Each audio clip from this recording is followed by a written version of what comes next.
Hey, my name is Joseph, and welcome to Sleekr Digital.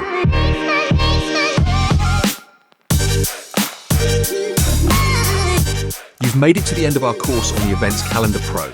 You've officially leveled up your event management game. Congrats!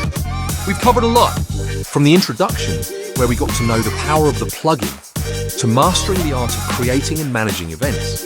You learned how to get those categories and tags working like pros, and yes, organizing events has never looked this good. Then we got fancy with customizing those event views. Because let's face it, your events should look as amazing as they are. And what's an event without tickets? We made sure you're all set with ticketing and registration. Smooth as butter, right? But wait, there's more. We took things up a notch with advanced event management, so now you've got all the tools to handle even the wildest event chaos. So what's next? Go ahead, unleash your new superpowers and start creating events that'll make people say, "Wow, who's behind this?" Thanks for sticking with us.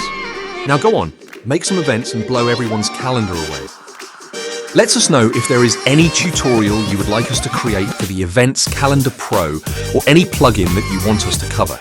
Until next time, keep things eventful.